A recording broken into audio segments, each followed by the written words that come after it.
Okay, hello everyone. We are running a little bit late here, so let's try not to propagate this delay.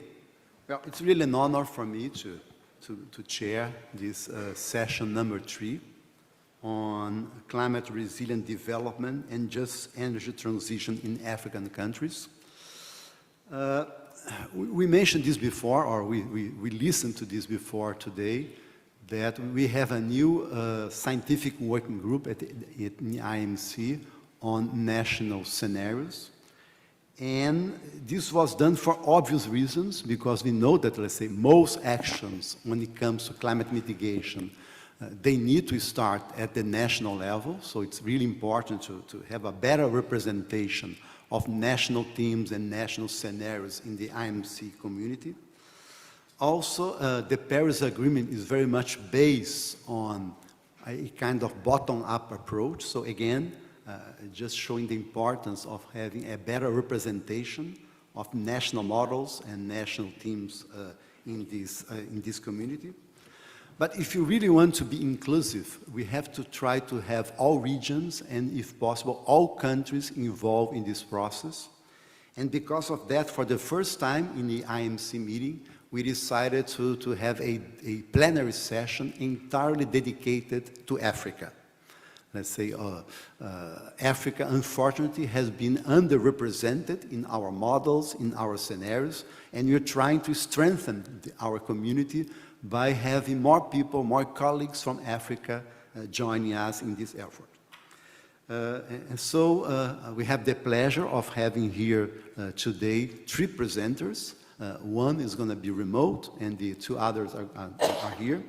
So we're going to start by having Florian Mixak from the World Bank. He's going to make a presentation about Africa.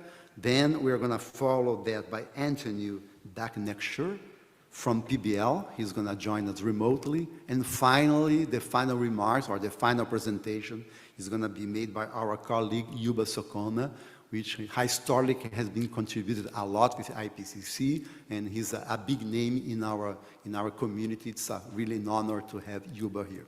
So, because we are running a little bit late, let me ask you each of you to have, let's say, to speak for about 10 minutes. So hopefully you're going to have some time for some discussions later on. So let's start by inviting Florian for your presentation. Thank you, Florian.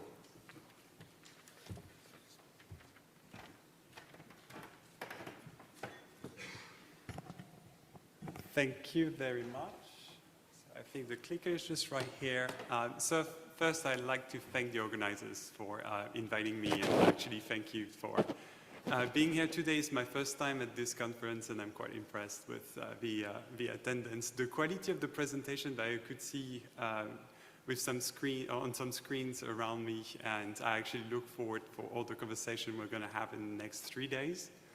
So today, I will present actually some work that we've been doing at the World Bank over the last 2 years, and basically the key idea here is a report that is called the CCDRs, which is a country level diagnostic.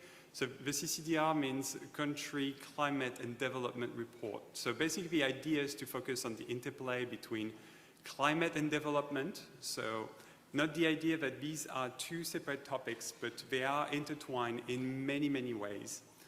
The idea is to look at climate change and climate policy in the context of the Paris Agreement.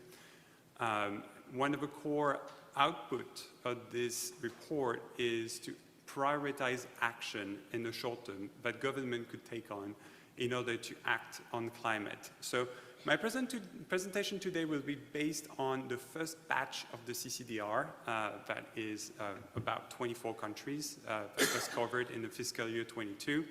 We almost have double in this fiscal year, and so I cannot present all the results to you because they're going to be presented at the COPPE in 2 weeks from now. So if you want to see the version 2 of this presentation, you're more than welcome to log in, or if you happen to be in person at the COPPE, there will be a presentation on the extensions. But disclosure, the main conclusions will not change. So you'll be fine with this presentation. So I'd like to deliver to you today about 4 messages. And the first one is basically just to actually confirm something that we all had in mind, is that climate change poses a major threat to long-term development objectives, impacting disproportionately lower income economies. And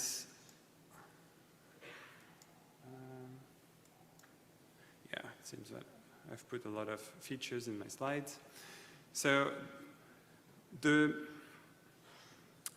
first main message here, as you see, is without adaptation, we had basically classified the type of climate impact that you could have between a lower income, lower middle income, upper middle income, that we have covered in our CCDRs. And obviously here you see quite clearly the size of the impact that differentiates depending on the income group that you're belonging to. And of course, it's getting worse as for lower income, and the disproportionately comment that I've made a little earlier.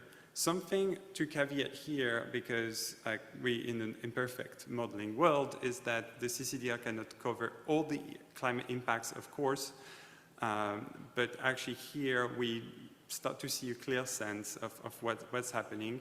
So we're basing these results on sectoral analysis, and we look at water, agriculture, disaster risks, labor productivity impacts, as well as some other more minor issues, but that still impact livelihood of people. Of course, this number has to be caveated because there is a significant impact on GDP, but that may hide a lot of socioeconomic impact, especially on the poorest, that are not in these aggregate statistics, but that will impact some communities at a great extent. So now, moving on to the next slide, is one of the good news, because there are some good news, is that these impacts are not written in stone. There are things we can do, and here we have explored a wide range of adaptation options. And here, just for example, so in some countries you can have from 2 to 5% GDP gains, and of course all these numbers are in 2050. So then it also has to be caveated because most of the impact will materialize beyond 2050, so we should also take that into consideration in our comments. Just a quick note on, for example, the upper middle income country, you see that you go from negative to positive, and this has to do with all the climate co-benefits that you could have, and when you include in your model sometimes could even lead to an increase prosperity.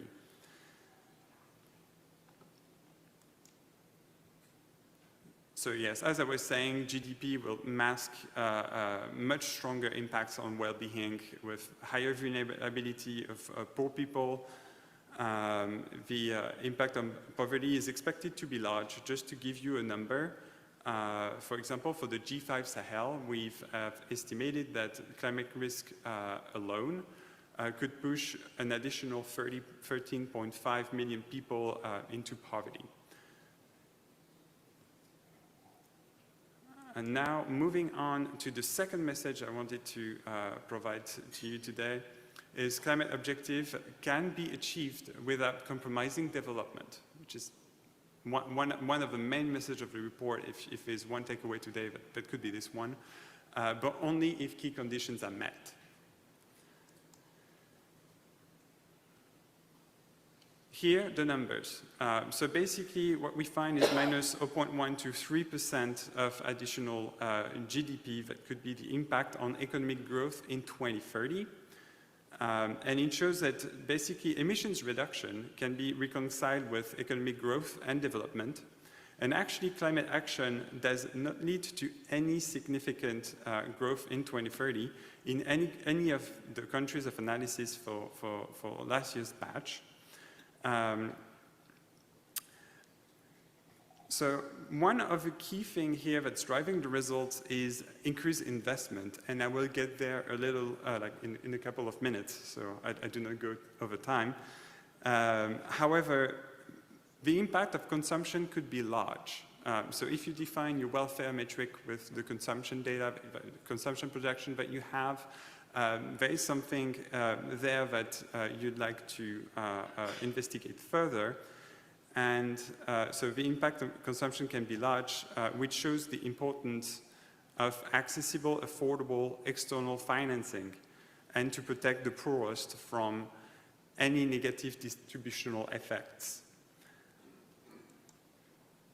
Now, moving on to the next slide. So success on mitigation and adaptation requires policy reform and allocation of public resources, mobilization of private capital, complementary measures to ensure a just transition, financial support from the international community.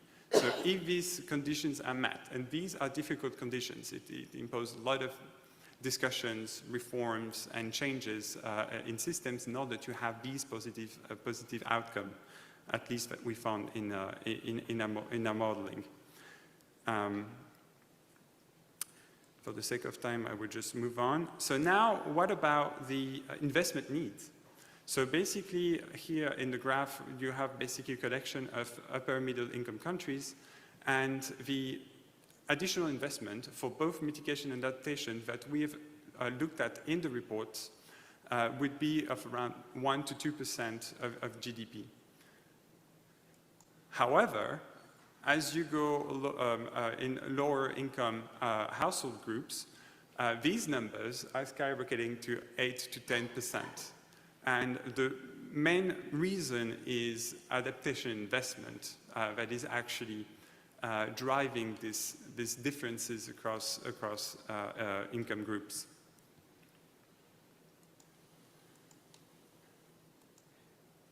And so, yeah, one quick comment I wanted to make in this graph as well is that, so in this community, the private sector has a major role to play, but they are, this is mixed up my notes. So external support will actually play a particularly critical role, and this country will need a significant amount of concessional financing. Concessional financing for people who are not familiar with the concept is basically the idea of you have a market interest rate, and the concessional financing will reduce this market interest rates to basically make some additional investment opportunities happening.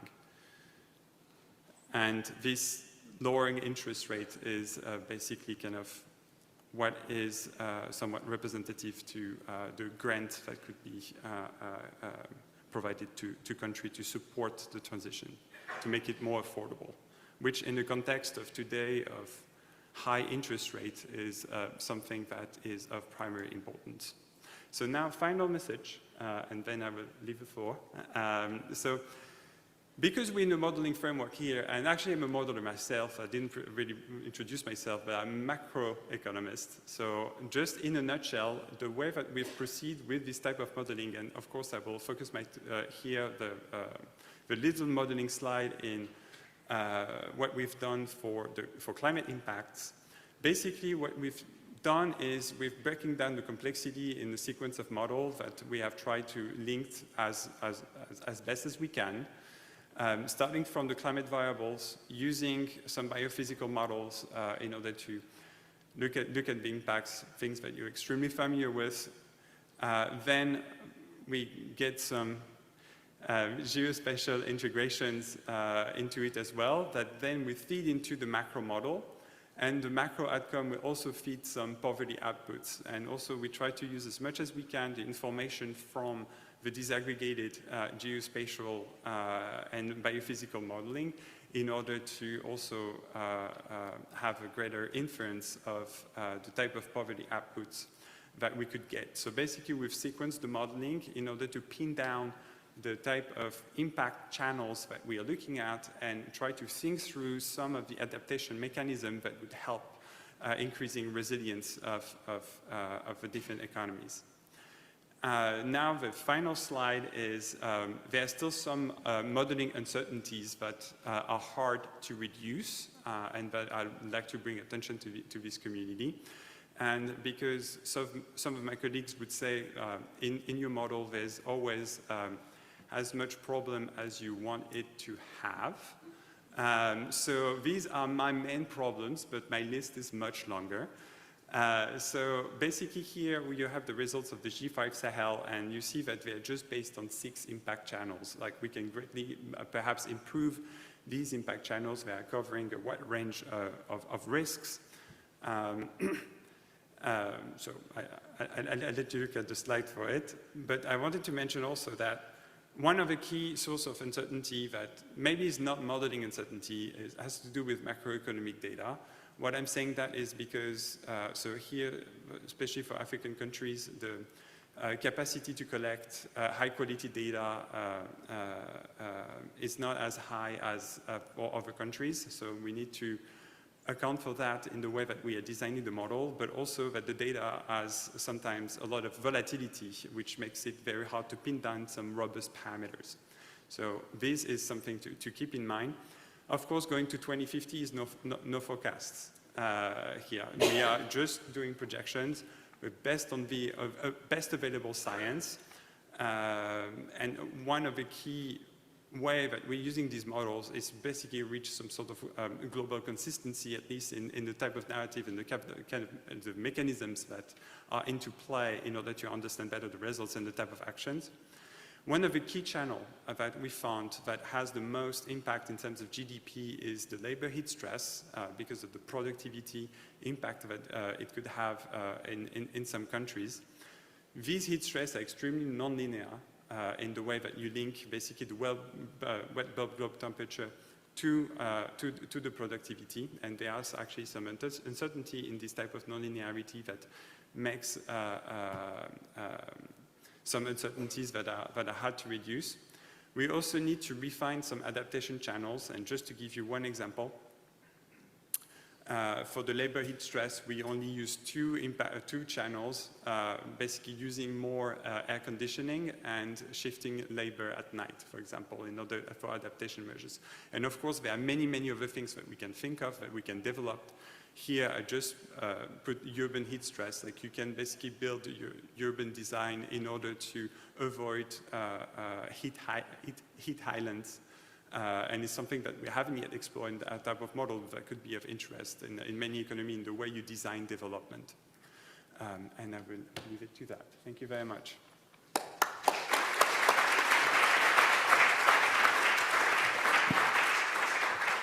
Thank you very much, Florent. Well, we're going to move to the second presenter. He's going to be the one that's going to join us remotely. Hopefully, Anthony is online. So can you try to put Anthony on the screen? Hello, Anthony. Welcome to join us. Let me ask you to make a 10-minute presentation. Can you try to share your presentation with us?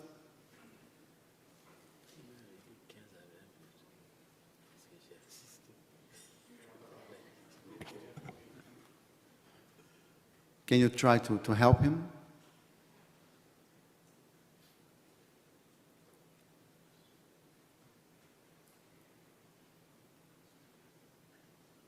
Yes, now I'm unmuted, but I cannot share the screen. Can you remove the shared? Yeah. At least we can hear you, but let's see if you can have your slide shared. I hope you have it now. Okay, now we have your slides here. Okay. Anthony, please, go ahead. Thank you. Thank you. Good afternoon, everyone. I'm Anthony. I'm a researcher at PBL, Netherlands Environmental Assessment Agency. Today, I'm presenting the work that we do on pathways, exploring pathways for universal electricity access in sub-Saharan Africa. This is the work we do with several of our colleagues, also from other institutes like Utrecht University and EASA.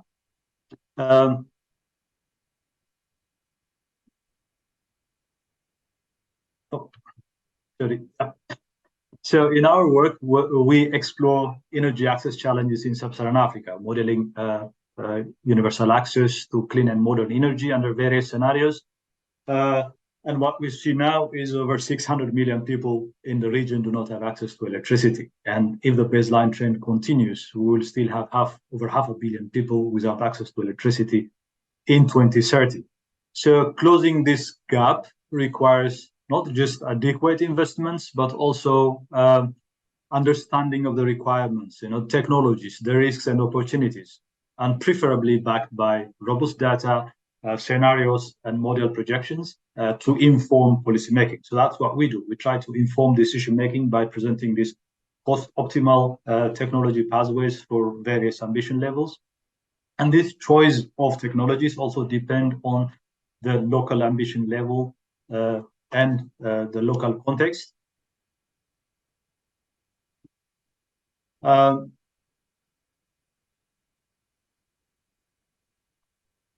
So in our research, we use image integrated assessment framework. We model these electrification pathways under various scenarios. For this case, for example, is the demand level.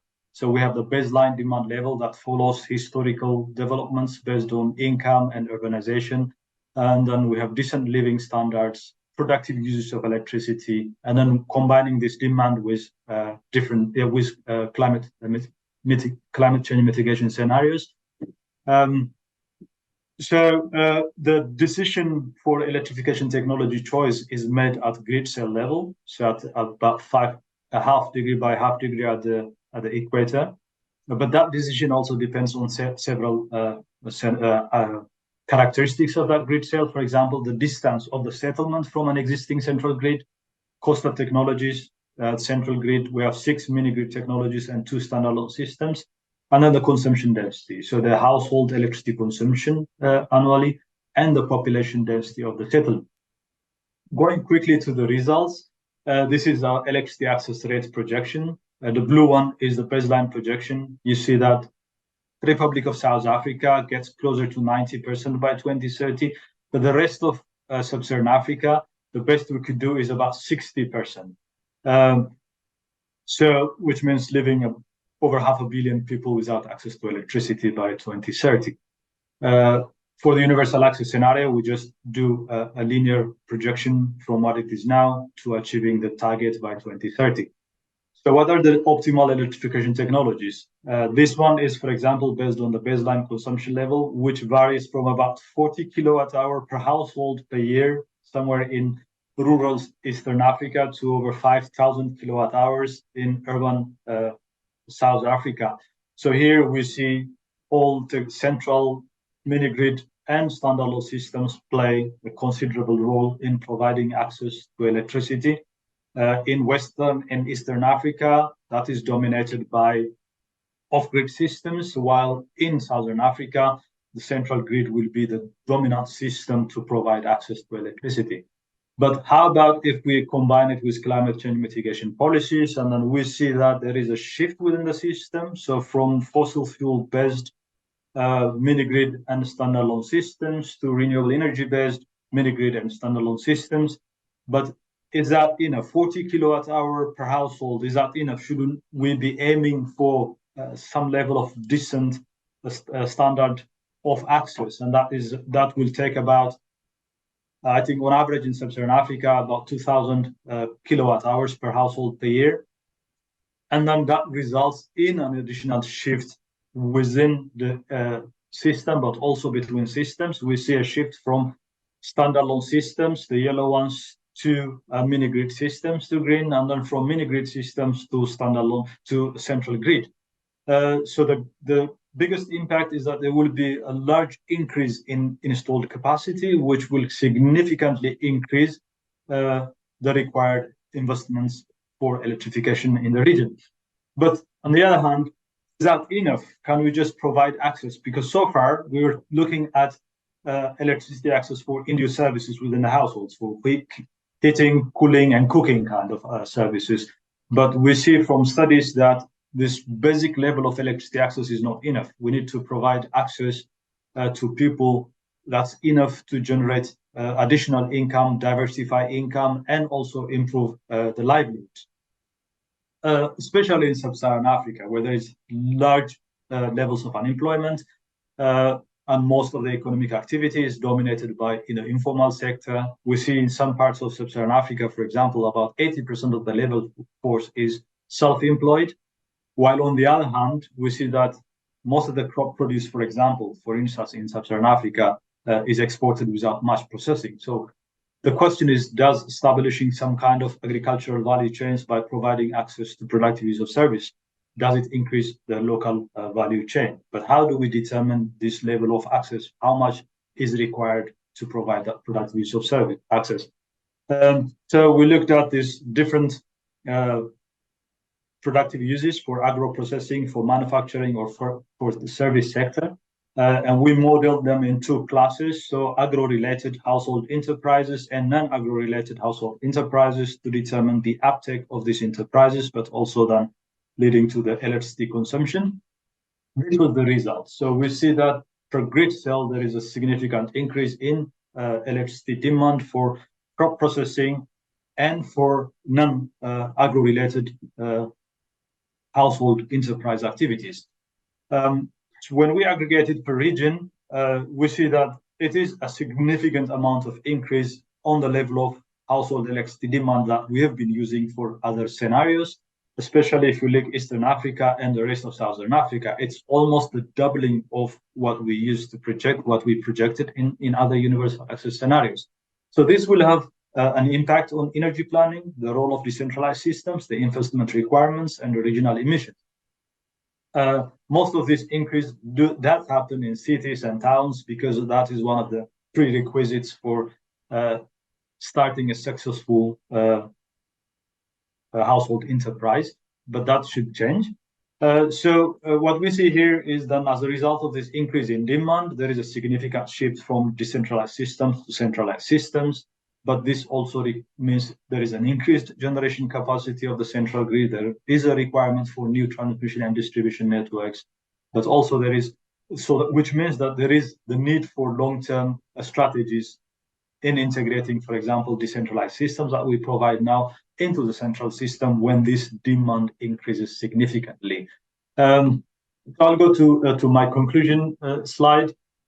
So from these studies, what we see is that, one, in the absence of strong ambitions and policies for universal access, over 500 million people will be left behind without access to electricity. And then the role of these different technologies depends on the ambition level of governments. So governments should have a long-term ambition, a long-term plan to expand the systems when demand increases. So even if there is limited resources at the moment, and when we go to productive use of electricity, it means it requires additional capacity, obviously. It requires large amounts of investment, I think about 70% on top of the baseline investments. But it also improves the financial viability of the electrification projects in the region. So there is a positive note to that.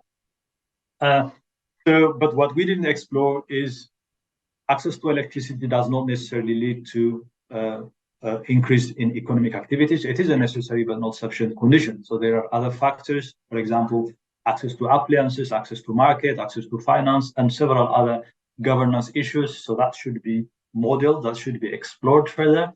But also what we did with our work is to sketch a general trend of the electrification process and electrification targets and technologies in a region.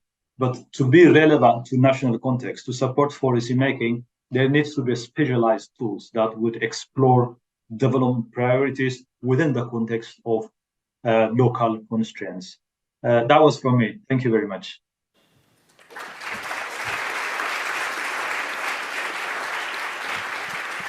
Thank you very much, Anthony, for taking exactly 10 minutes for your presentation. Thank you very much. So let me invite now Yuba Sokona for his presentation. Yuba, 10 minutes.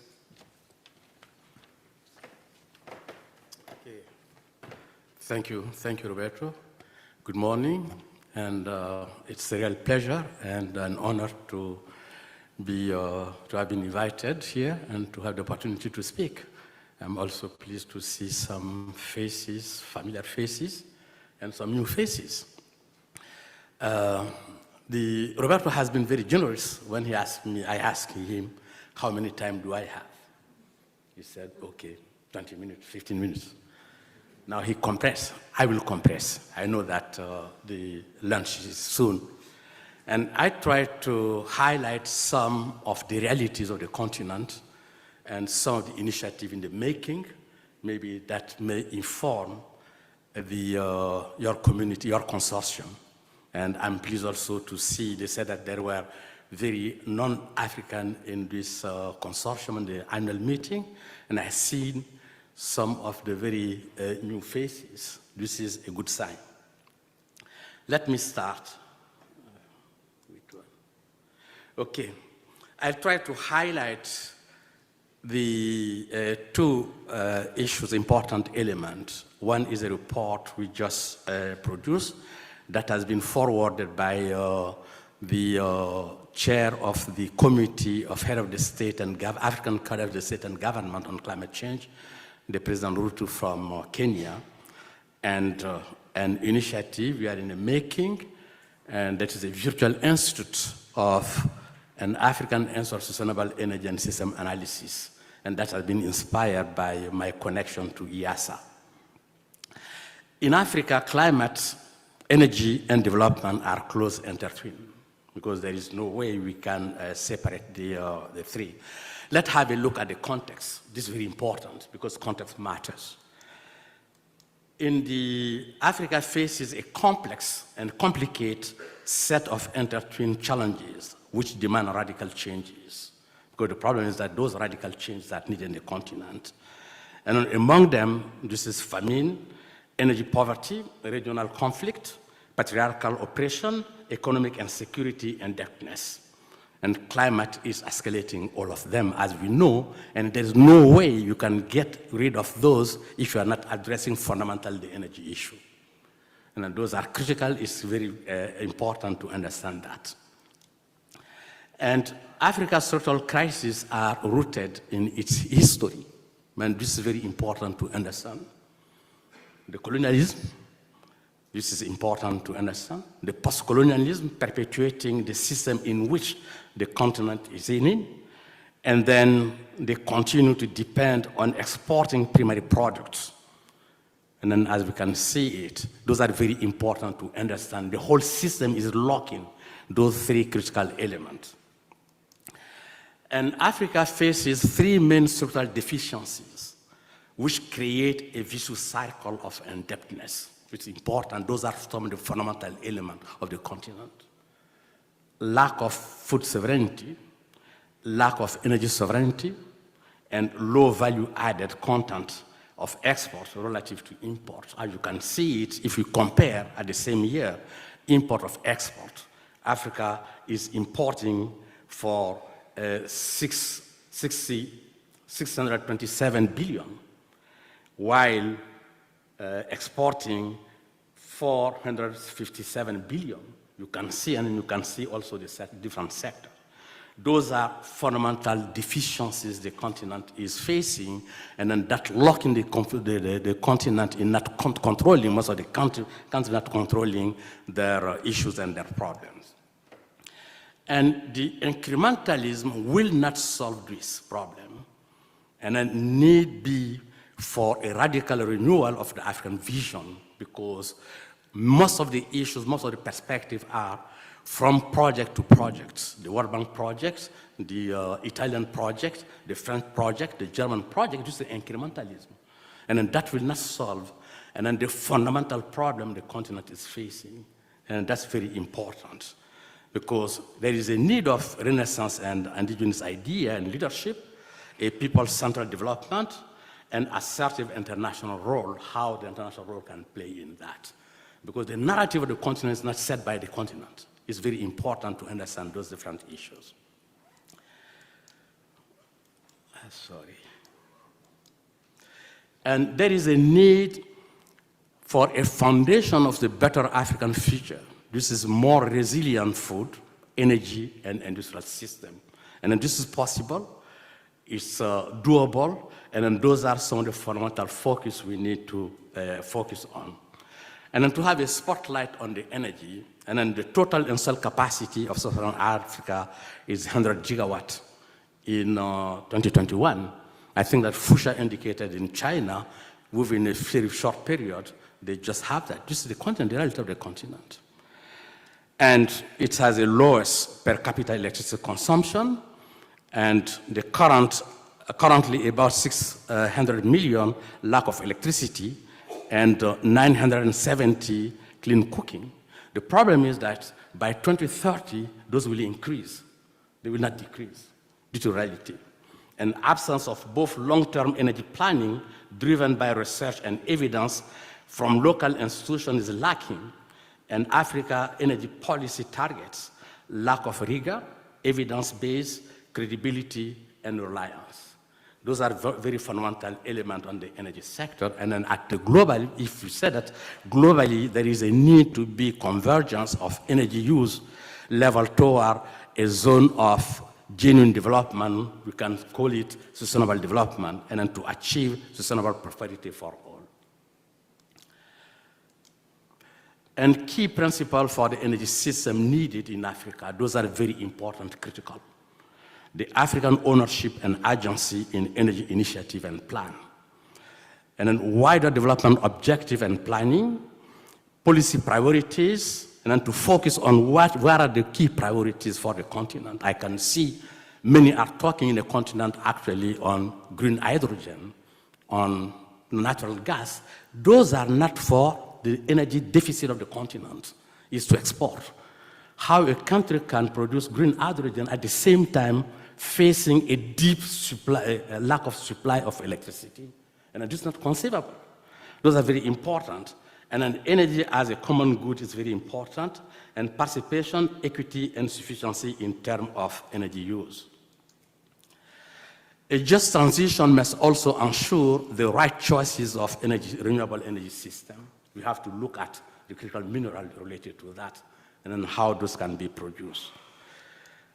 And a genuine energy transition must move rapidly away from fossil fuel dependency, and see that there is a room of investing in renewable energy in the African continent. And then in order to, the problem is that it's not a way of transition, it's a way of a jump starting, because we need to build the system. It is not an old system we need to replace, but it's to build the energy system. What needs to be put in place is much more important than the existing one, having just in mind the installed capacity in the continent. And the fact is that the continent has immense renewable potential, energy potential, with 10,000 gigawatts of solar, 1,750 gigawatts of hydropower, and 500 gigawatts of wind potential, and then a large part of those are not at all tapped. And we need really to move away from the traditional, the classical centralized system to a much more combined system. And then that is feasible, and then in order to have a combination of standalone, decentralized, and centralized system, the combination of that, starting with the renewable, and then that to connect all of them in the near future. And the finance is very important in order to be able to do that. One has to look at, first of all, domestic finance mobilization in order to deal with those different issues. And it's critical. And then we have the tendency to say that, okay, we have to look at the private sector, outside the private sector, because they're not philanthropic. They need to make money, they quick money. But it's very important to look at the opportunity at the national level, at the continental level, how to mobilize resources. Those are not enough to be able to do that.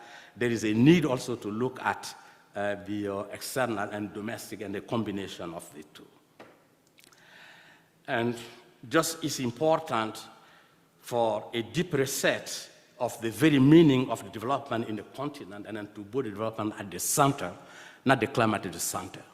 And then how to start, make development first, how to make it more sustainable, and then how to make it compatible with climate. And then this is the way we need to approach the fundamental problem of the continent. And within that context, some of us, about 100 African and non-African, we come together to initiate what we call the African Institute for Sustainable Energy and System Analysis. It has been launched. Inaugural discussion started last 25th of October as virtual institution will start as virtual because we'll not be dependent on finance. If you need to place an institution in place, you need to have a lot of money.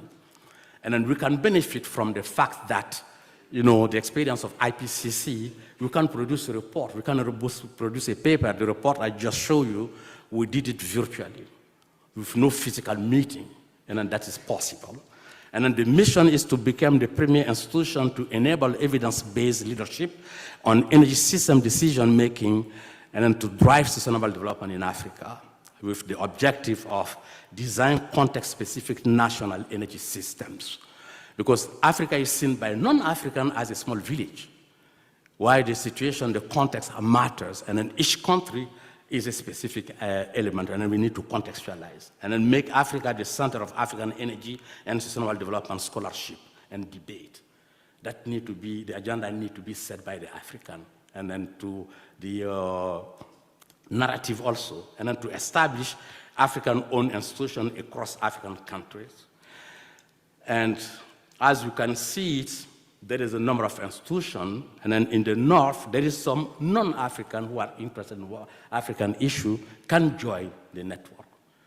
And then some are, a large part of the network are related, are located outside the continent.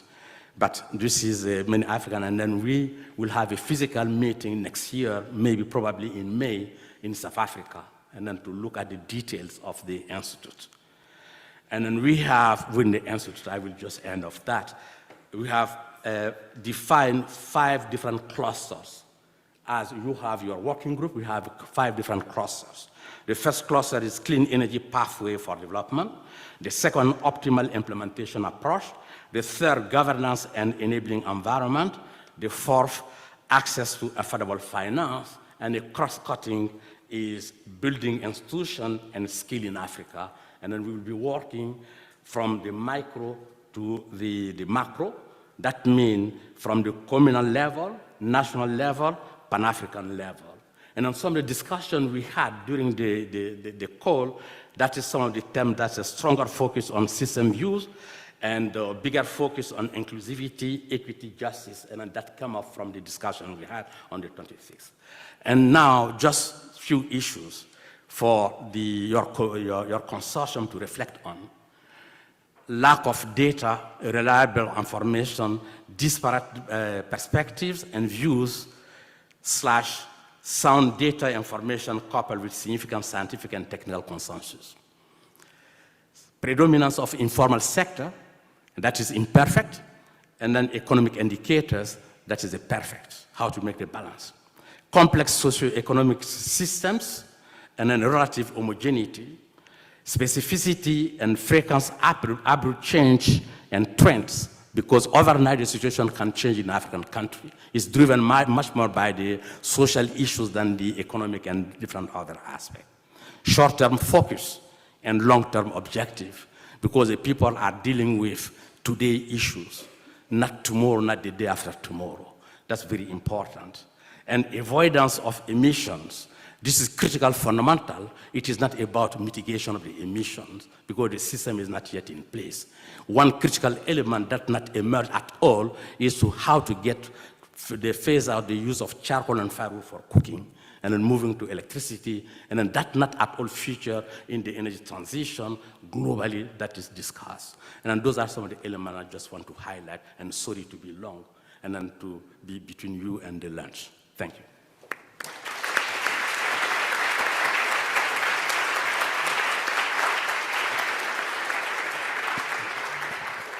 Well, unfortunately, we run out of time, so I can only, let's say, thank the 3 presenters for the 3 excellent presentations. Thank you very much indeed. I want to invite you now to go to a group photo. We have to move immediately for the group photo. Is basically where we had breakfast this morning for those that had breakfast. So you just have to go out of the room here and continue to go in the direction of the reception. And some people will be there to indicate where the group photo is. So again, I'd like to thank you very much, Flohan, Anthony, and Yuba for this excellent presentation. Hopefully in future IM meetings we will continue to have a better representation of Africa in our discussions. Thank you very much.